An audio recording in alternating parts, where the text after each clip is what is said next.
Hello everyone, and I'm here at the site of the Bergen Belsen Concentration Camp in northern Germany.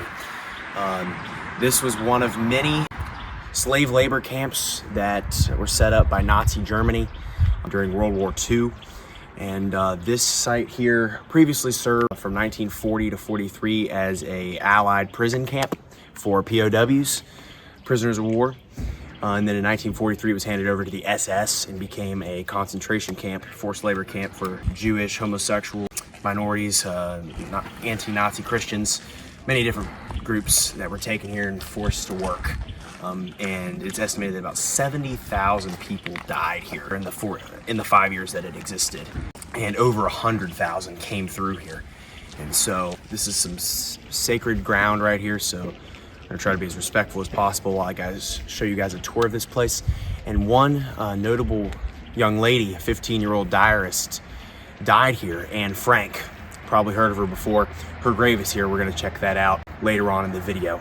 She was taken here in December of 1944 after hiding for 2 years in the Netherlands. She was taken here and ended up dying here with her sister Margot after suffering a typhus epidemic that happened in the in the winter of 1945. And we're gonna check out her grave as well. So we're gonna learn all about Bergen Belsen Concentration Camp and give you guys a tour of it today. And be sure to comment, like, subscribe before we get started. Let's go. Here's the Lublin Ghetto district of camps. It talks about within its course, the Nazis murdered approximately 2 million victims across 1942 and 43 alone. And this was an area in Poland called the ghetto. And what they would do is they would basically trap Jews in specific areas in the city that had terrible living conditions before they took them to the camps and things. And right here we have Heinrich Himmler, who was the head of the SS at the time, which was the top-notch Nazi officers who presided over the concentration camps.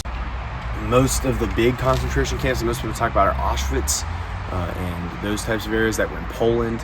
And it's important to note that when Hitler was initiating his Lebensraum, a lot of prisoners of war were taken here, both from the Western Front in France and Belgium, and in the East. There were a lot of Soviets and Polish prisoners here, and it's estimated that tens of thousands die here from starvation and other things. And so it was terrible living conditions. That during the forced labor, they would feed these guys just enough to keep them alive, and a lot of times they would die of starvation because they couldn't get the food or work them so hard. And when medical treatment was needed, a lot of the doctors, working SS doctors, would inflict the patients with lethal injections to kill them. And a lot of times what happens, there was no gas chambers here because those were at the extermination camps in like Treblinka and Birkenau, which a lot of people talk about. However, they did still abuse the people here, and there was a lot of epidemics that came through here. Typhus, typhoid fever, dysentery, many things happened, and a lot of people died of disease, and that's what they think Anne Frank died of in 1945. And so this horrible living conditions. People were naked half the time. This camp was supposed to fit 10,000 people, and they put 60,000 in here, so it was completely overcrowded and everything. It was just not ideal place to be at all, and a lot of people did not make it out alive. It's estimated that about 85% of Jews that came into concentration camps did not make it out alive. That goes for all the camps across the Third Reich. So what's interesting to note, we have this sign here, 1940 to 45. This place first started to be built in 1935 and 36, but was abandoned shortly after that. And it wasn't until 1939 with the Nazi invasion of Poland where the rebuilding of this actually continued. It was originally put, obviously, like I said, as a prisoners of war camp. Polish prisoners of war were sent here, Soviet prisoners of war, and even soldiers on the Western Front.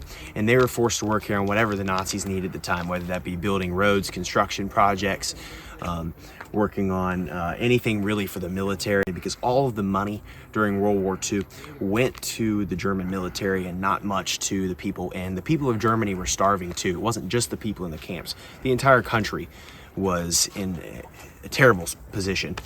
But during this POW camp, it is estimated that tens of thousands died here while being forced into slave labor here. And it wasn't until 1943 when it was given over to the SS, who under the command of Officer Adolf Haas.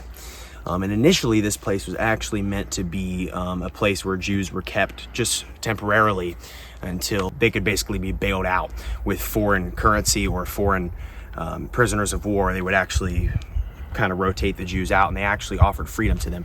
But that changed quick in 1944 when a bunch of new things started. 9,000 women were sent from Auschwitz in Poland to this camp in the fall of 1944. Among them were Anne Frank and her sister Margot. And it was around this time the camp got completely overcrowded. There was a women's section of the camp because most of the men that worked here got sick and obviously lethally injected them or whatever. They couldn't work. And so that happened. So the camp was completely overcrowded and a lot of epidemics spread. Most people here died of diseases and things like that. So here's the Friedhof, that's German for cemetery, here at Bergen Belsen. Now it's important to know that this plaque said here that all of these graves are symbolic and don't actually mark dead body locations. They're just all symbolic. We have the Jewish star. It's important to note, and I did bring this up earlier in the video, it wasn't just Jews that were taken to concentration camps. It was many of the inferior race, according to Hitler's ideology and the Nazi ideology at that time. It was not only Jews, although Jews were they were the major group. But there was also homosexuals, gypsies, Slavs, and even anti-Nazi Christians. If you ever stood up against the government in any form of speech or anything, you would be taken and arrested and probably killed. So basically, if you didn't align with the Nazis, or at least pretend you were going to be taken to a camp or imprisoned or whatever, and they made sure to use all their prisoners with everything they could. And like I said, they fed them and gave them just enough water to survive, and a lot of times those meals were not very good. We complain a lot today having to eat McDonald's every day. Well, they had to probably eat the same thing every day for weeks and months, and it probably wasn't much. And if you take a look at pictures of people, they're stripped naked half the time, and probably more than half the time, and you can see their bones through their skin. It is absolutely brutal what these guys went through in here, and I could not fathom how terrible it is. And I could not imagine going through what these innocent people went through.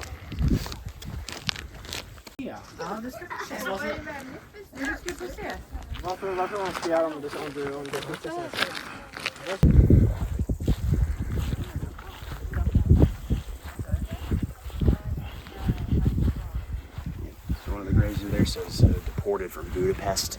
A lot of these people were deported from different countries throughout Europe on crammed cattle wagons for days with no food.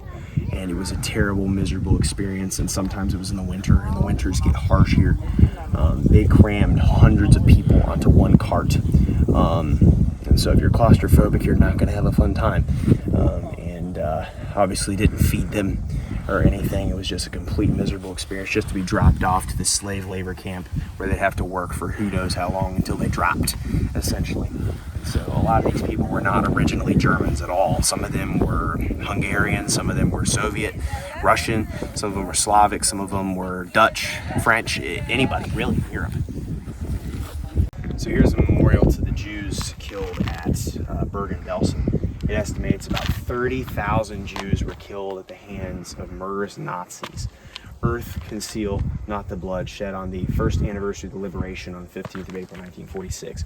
On April 15th, 1945, the British came through here and liberated the camp just about 6 weeks after Anne Frank passed away. Unfortunately, she died just before the British liberation of the camp. And so that's really tragic. Here is the graves of Anne Frank and Margot Frank, her sister. Anne Frank was 15 years old when she died. She was born in 1929. And her sister was born in 1926 and was 18 when she died. They both were here. They were originally interred at a prison camp in the Netherlands when they were caught hiding in Amsterdam area. They were taken to a prison camp in the Netherlands and soon to Auschwitz in Poland. and they remained there for 2 months until November of 44, when they were taken to Bergen-Belsen along with 9,000 other women, and were forced to work here.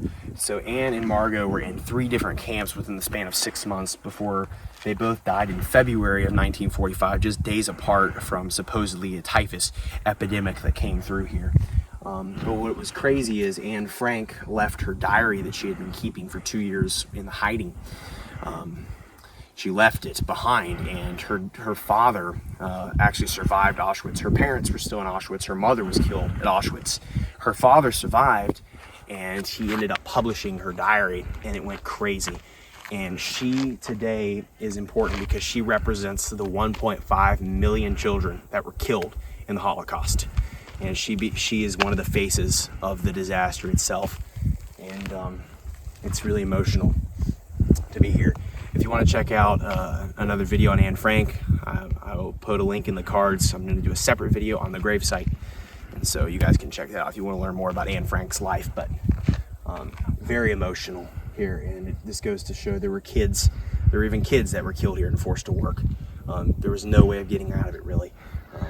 And so just a horrible situation here. But her life will be remembered forever, and she is one of the faces and most famous stories of the Holocaust. There's a giant monument commemorating the camp here. I'm not sure what these big lumps are, but I think they might be mass burial grounds because so many people died here they couldn't mark them all. And so what happened was, when the liberation went through, you could see videos of bulldozers coming through, just completely pushing hundreds of bodies. It's just terrible. It's just terrible. It's hard to believe that this could happen, but it did.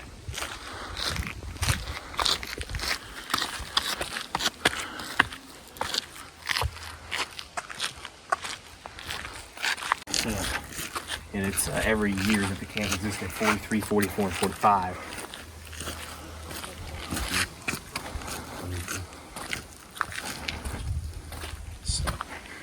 Very emotional being here. This is one of the most emotional sites I've been to. It's the memory of all those who died in this place.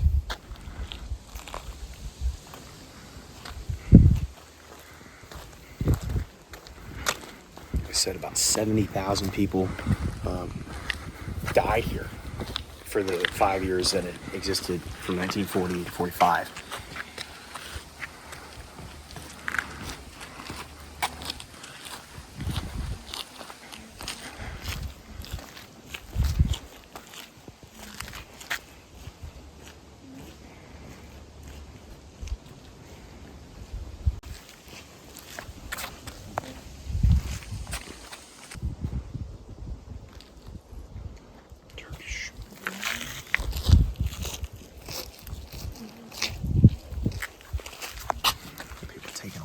Turkey.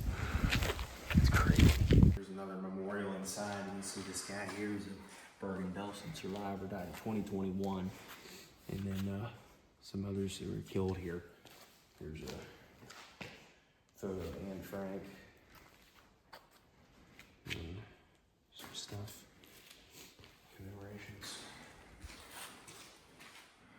On the 16th of April, 1945, the day after the liberation of the camp, the survivors of Bergen-Belsen put this cross right here. It still stands today, and a commemoration of the fallen at this camp. They put it here the day after the liberation.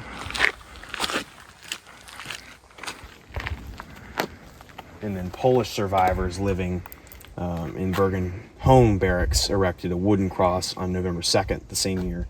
Has been replaced several times, but retains its form and size. So guys, this is really insane.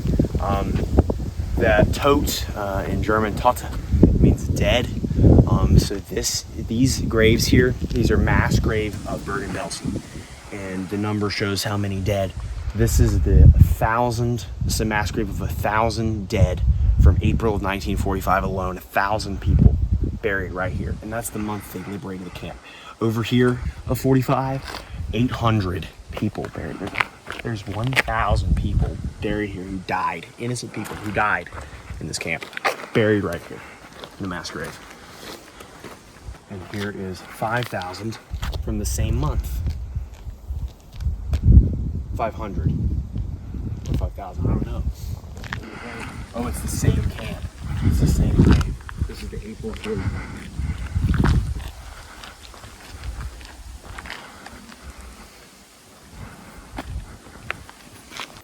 So we're just right over by the cemetery here. This is a mass grave of 2,500 deaths in this. This is a ginormous mass grave. They are just all over here today. What's really sad, you think about this, didn't mention this when I was at Anne Frank's grave, but it's really sad is a lot of the children that die here, there's a good chance that they could still even be alive today, because we're still living in a time where this is modern history. You need to understand this. This was less than 100 years ago. This was only 80 years ago was when this happened. And there's some children that died here who could very well still be alive today. And so, including Anne Frank herself and her sister. So, granted, they would be old, but that they could be. And so that just makes it even sadder. And to understand that this is not ancient history. This is modern. And probably one of the darkest hours of modern history. And it's important to know how terrible this is to have happened. And this place gives off a vibe that I have not felt at any other historic site that I've been to.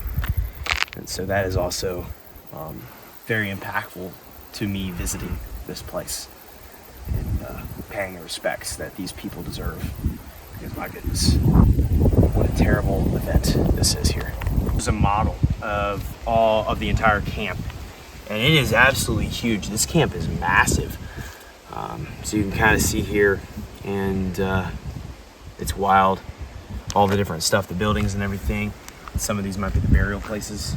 But yeah, this is a massive place. It's kind of out here in the country away from everything else. I think they decided to put a lot of the camps out here in the middle of the country. I mean, nature-wise, it's beautiful here, but I'm sure at the time this was not nearly looking like this. I'm sure it was a giant mud pit and whatnot. So, all right, guys, so we're going to conclude the tour here, the Bergen Belsen Concentration Camp. Let me know what you guys think down below. It was an honor today to be able to pay our respects to this sacred ground here of the Bergen Belsen Concentration Camp in Germany. And with that, thank you guys for watching. Be sure to comment, like, subscribe, and I will see you guys next time. Goodbye. Wah!